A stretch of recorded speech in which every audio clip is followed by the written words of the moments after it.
and welcome back to the Blaze TV podcast. Ed Kimberley, Stu Coles, as always, our guest, forward, centre, Marly Quince. What's going on, Marly? Thank you for doing this. We really, really appreciate it. Yeah, appreciate you guys reaching out. I'm happy to do it. Little bit of breaking the fourth wall here, a little bit behind the scenes. We were running a little bit late and Marly looks real super chilled right now because he was at a yoga class. That's one way to kind of relax on a Thursday night while we're recording this. How was it? It was great. I am a very inflexible person and it does wonders for me. Every time I leave a class, I think like I should be doing that 3 times a week, but I haven't been, so maybe next week. I'm the most inflexible person. We could probably have a competition on that. My partner during lockdown tried to get me to do yoga with some friends on video call, and the only move I could do was called the palm tree, because basically you stand still and wave your arms in the air a little bit. I can manage that, but yeah, that's why I commit to the classes, because then I'm forced to go. Then I'm forced to do it. If you pay for it, you kind of got to go, right? Exactly. Yeah. But we're not here to talk about yoga necessarily. We're here to talk about a little about hockey. So if you don't mind, can we start with your junior A career? Because I think some of the Blaze fans, you were the last signing we made. We didn't get a real chance to get to know what you've been up to before joining Coventry. So I kind of want to start there, if you don't mind, because you're from Sioux Lookout, which is kind of way out east in Ontario, if my geography is right. But you played. It's actually west. It's northwest in Ontario. Sorry. Yeah. Yes, west. And then you played your junior A east in Cornwall, and they're about as far away from each other in Ontario as you can get. So, how did you end up in Cornwall? It was a pretty random story. I got drafted to the Sudbury Wolves in the OHL, and my aunt and uncle live in Cornwall, along with my grandpa and a lot of my mom's family. And I hadn't been on the ice because in Sioux Lookout there isn't any ice in the summers. And so we were down for a family reunion, and my uncle got me ice time with the junior A team there. They were having their tryout, and I went, and the coach liked me right away and wanted me to come play. But at that time, there was rules about when you're 16 years old, you're supposed to be in a certain area. You have a certain area that you can only play in unless you technically move your whole family. So anyway, ended up playing in Thunder Bay again for another year, and then went down and played for the Colts the next year and lived with my aunt and uncle and had a great setup there. Spent 4 years there and really developed well, I thought, and had a good backup. Having family in the area really helped me a lot with the transition of, I'd moved away from home already, but when you're that far, it's kind of nice to have family around to live with and support you. So that was great. I was going to say, you don't run the risk of a maybe a billet family that you don't necessarily see eye to eye with all the time. If it's family, it's a lot easier. Yeah, it was great. My aunt and uncle, Deb and Pete, they took care of me, and honestly, I can't thank them enough. It really, really helped me in my career, and it was just a great experience being there. Like you said, you were drafted in the Ontario League with Sudbury, so I guess you could have, you'd have been invited to camp and whatnot, could have played down there, but you went down the NCAA route. We'll talk a little bit more about that as this goes on, but was that kind of always the plan, to go college, to go get the education side rather than play major junior?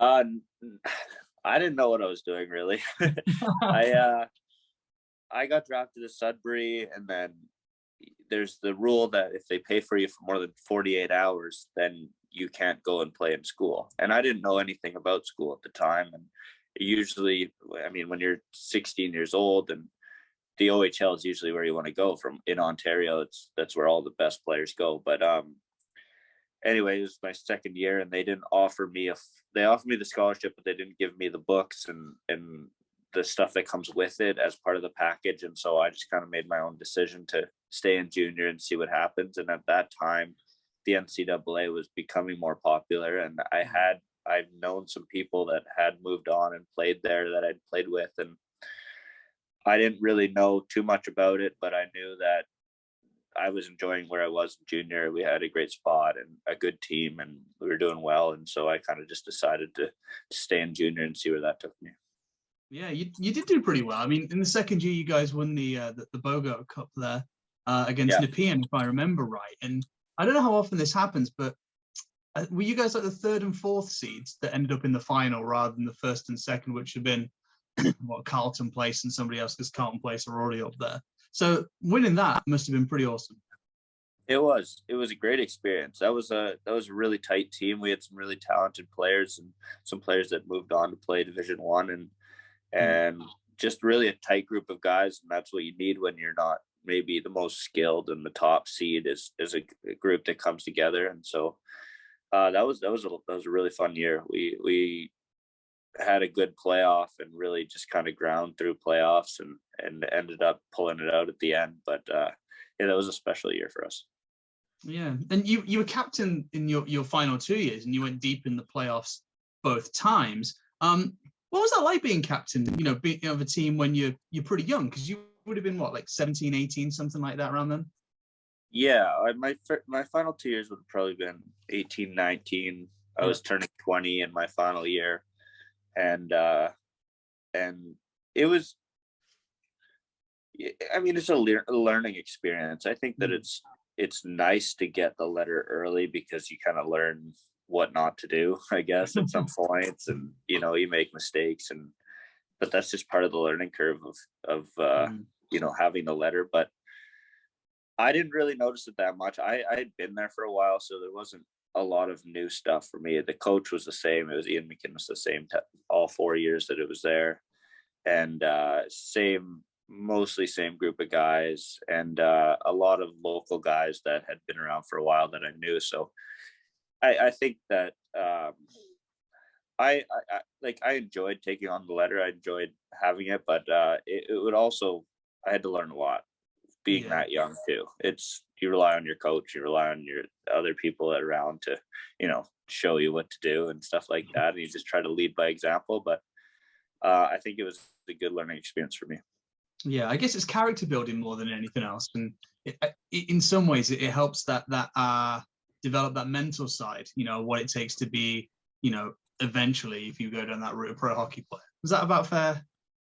Yeah, I think being a captain is a fine line between trying to run a team and trying to be a leader on a team. And like when I think like a couple of times, you try to speak up and motivate guys, but sometimes it sounds like you're going against them. And I thought that in those years were times where maybe sometimes I said something that I thought later might have been, okay, that might have been the wrong thing to say, or, maybe I should have been more, I should have taken charge here a bit more than I did, but it's just part of the experience.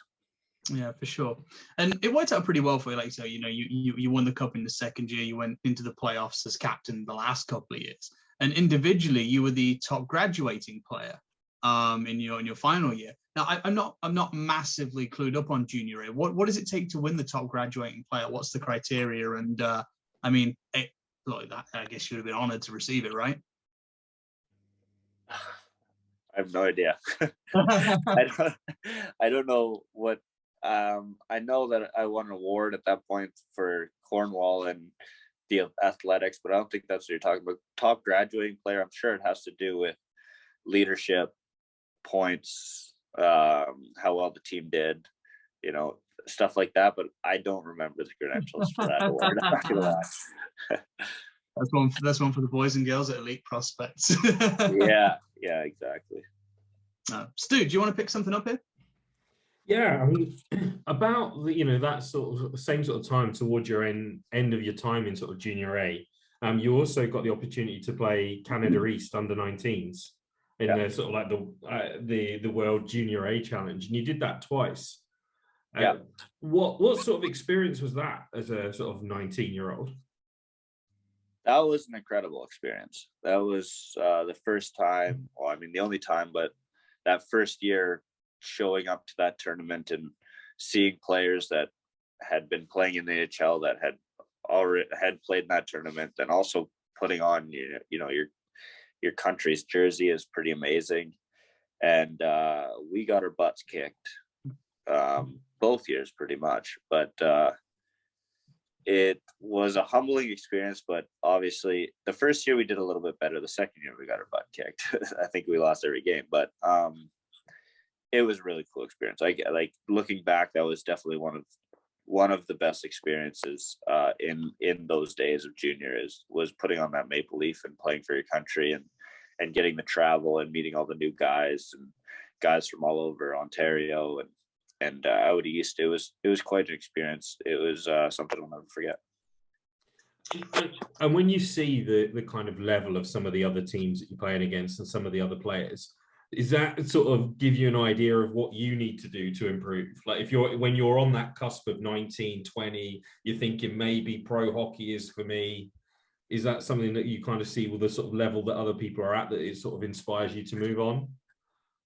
Yeah, for sure. I think playing against the best players really gives you a good benchmark for where you're at. I think when you're playing junior A, sometimes in one year, one of the top players, especially, if you're on the top, if you're at the top of your team, that's just one team, and that's not obviously all the players that you're going to be playing against at the next level. And so playing at something like some international event like that can show you the top players from other countries and around the world, and it's a good benchmark and humbles you when you look at where you are, because there's some really talented players in those tournaments. And then from there, you mentioned you went down the NCAA route. You ended up at Clarkson. Why Clarkson for you? What was what sold itself to you, I guess? I wanted to play in that division. That the ECHC division is kind of smaller rinks and a little bit more physicality, and it kind of suited my game a lot more, I thought. That's the way that I've always liked to play. And I was going off of, I was doing my research in that final year as much as I could, but people that I knew that had moved on, and people said, just try to get, like, it seemed like ECAC hockey was the kind of hockey that I wanted to play. And then on top of that, they reached out, and I visited the school, and they have an unbelievable program for school, for business is what I wanted to take. It was nice, and it was pretty close to Cornwall. It's only about maybe just under an hour drive. And so I was able to go back and forth, see a couple of games. And, I'm from a smaller town too. So I think maybe other players might look at a smaller town and might be turned away a bit more, whereas I kind of felt like it was homey. It's almost a lot like Northern Ontario. They have the Adirondack Mountains there, which is, I just really like the area. And with that, Casey, the coach, was great in the recruiting, and I like the school too, so decided to make the move.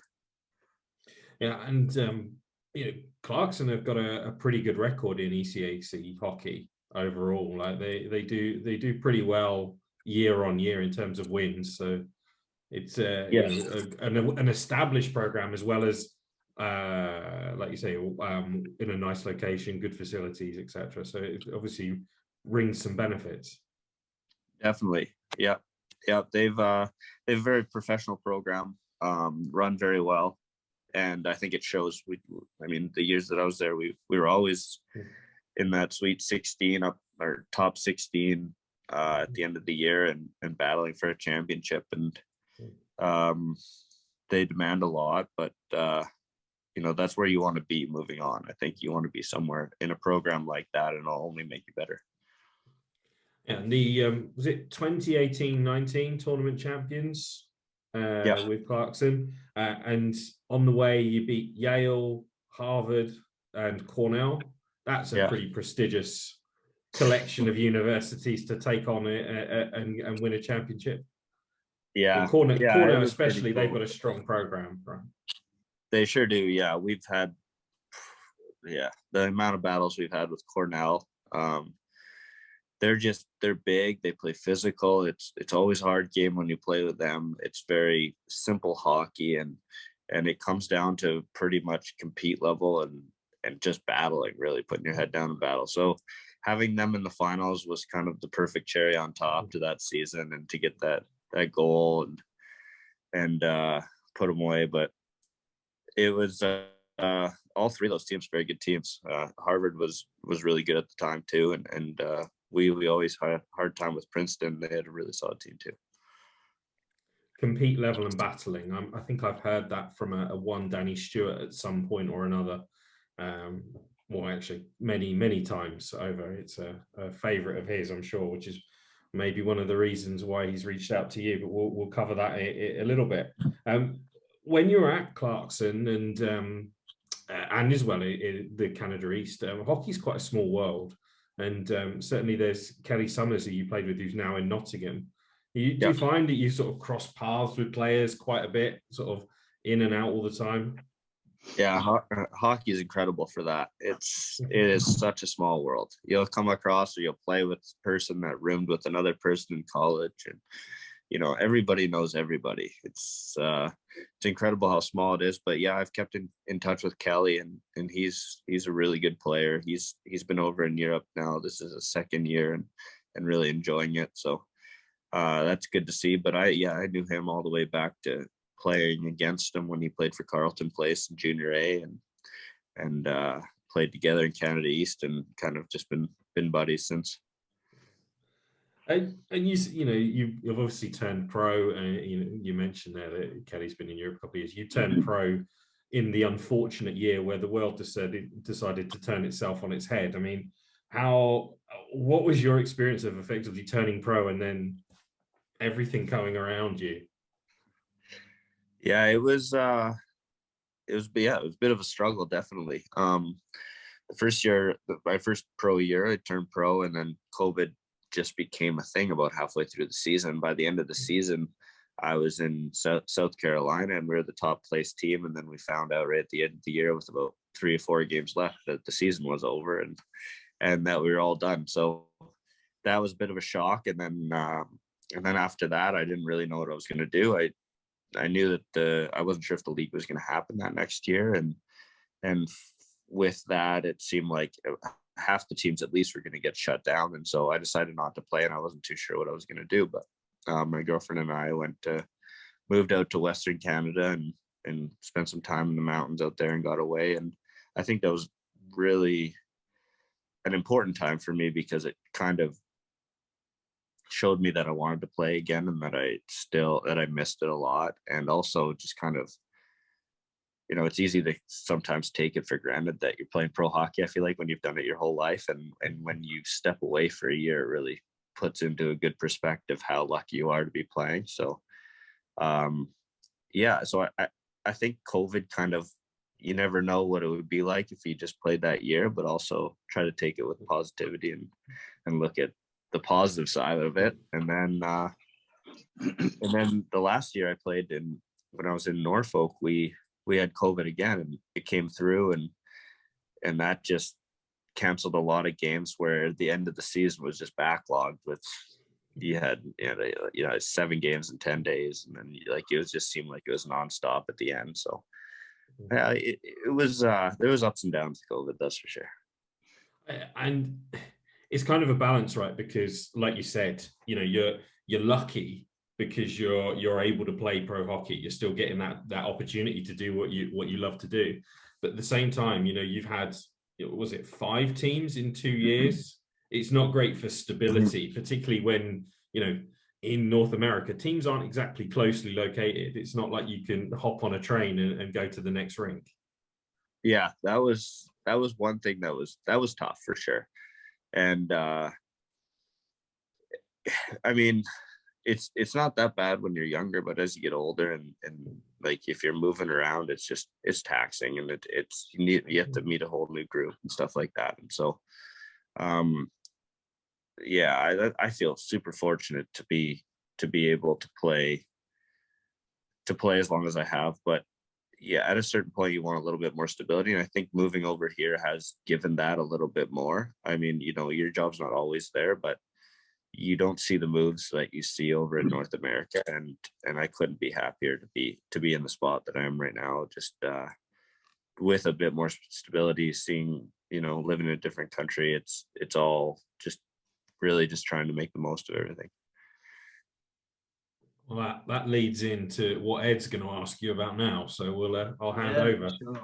For sure. So, I mean, you were the Blazers' final signing, right? And as far as the Elite League is concerned, you were signed pretty late. I mean, What was the plan for you during this summer? Were you thinking sign up somewhere in the East Coast? Because East Coast teams don't really declare their rosters until, I mean, like a week before camp or a couple of days before camp sometimes. And, I guess that's a trickle down of they don't always know who they're going to get from the American League and vice versa, that trickle down from the show. So, I mean, how did the move to Coventry come about? Was your plan to come to Europe? Where was your head at during the summer? I wasn't too sure, to be honest. I knew that I had the coast. I had talked to the coach in the coast, and he wanted me to come back, and I knew that I would probably make that team. So I had that, but I didn't really want to do it again.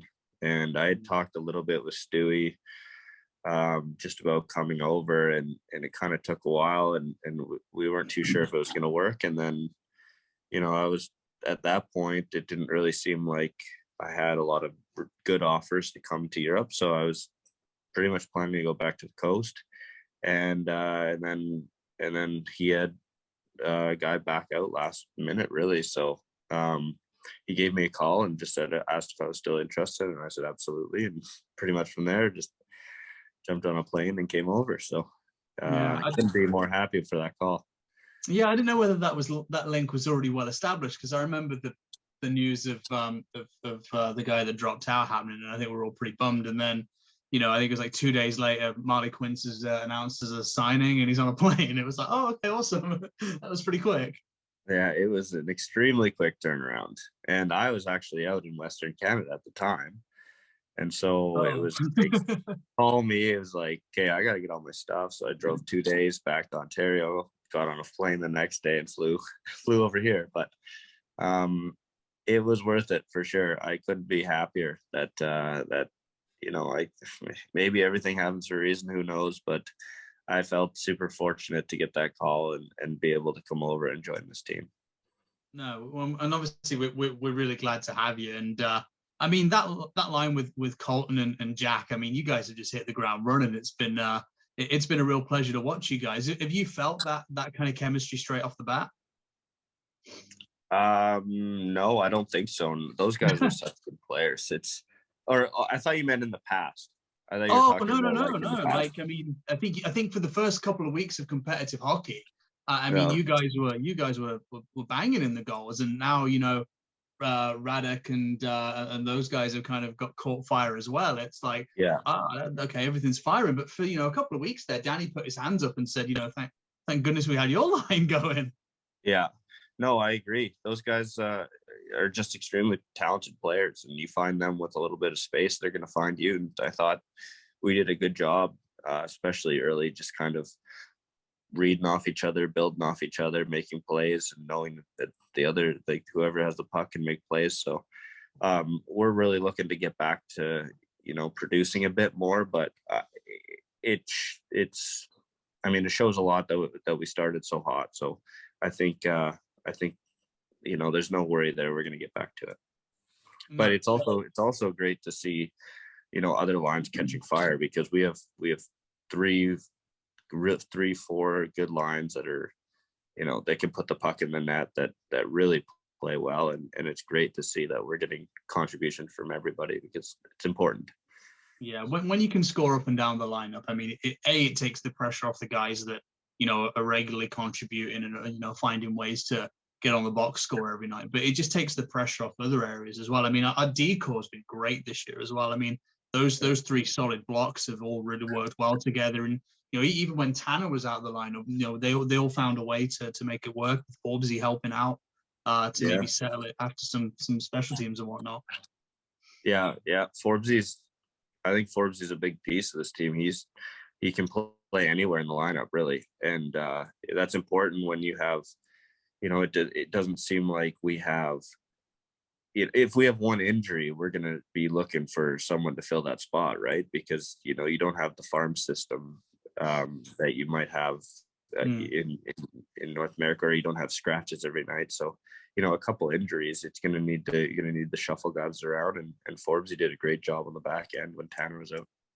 Yeah, and there are some great teams in this league. I mean, obviously you see Belfast trying to play catch up in terms of the domestic games they played. They're playing in the Champions League and doing pretty well.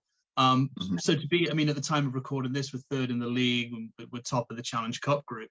That's a really, really strong start for a team that kind of are traditionally a little bit further down the pile, kind of mid-table, somewhere about there or thereabouts. So are you guys kind of, I guess, proud of this start? Because it's been pretty good. Yeah, I think it's important to take it one game at a time. I think we started really well, and we've got a really close group of guys, and it's fun to be a part of. But as soon as we start thinking that we're too good, we're going to dig ourselves a bit of a hole. So I think it's really important to just stay focused on the next game. And, you know, that Belfast weekend, trying to take things positively, it's one that it's really frustrating to lose both games to them. That's for sure. And especially with that second game, with how it went down. I think, but it kind of gives us a bit of a wake up call that, you know, we're not that good. We have to dial it in a bit and be better moving forward, so that we stay where we are and move up to first, which is definitely the goal. Slight sidebar. Wasn't your first time playing in Belfast either, was it? Because you came over with the Friendship 4, I think it was called, when you were at Clarkson. That must have been cool. I can't imagine being in university, being in college, you know, playing on a sports team, and then you get to spend a week or whatever it was in another country, 5,000-10,000 miles away to play against, you know, some of the teams, you know, locally who you'd be playing back home. That must have been wicked. That must have been so fun.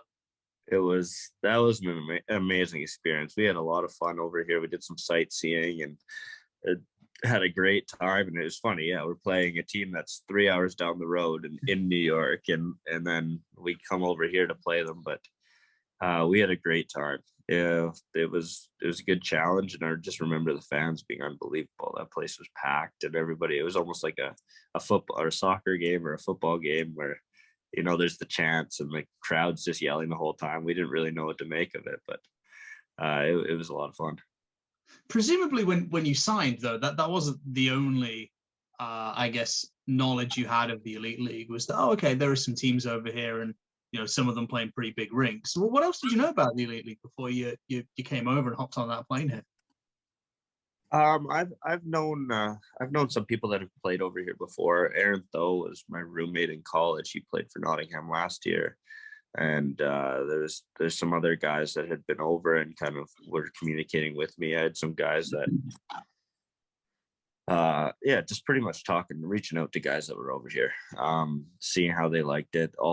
All good feedback, it seemed like, and positive vibes about the place. And really just, I knew that I wanted to get out of North America. I knew that it was time to make the step and get over to Europe or to the UK and play over here and start the second career, I guess, as some people call it. But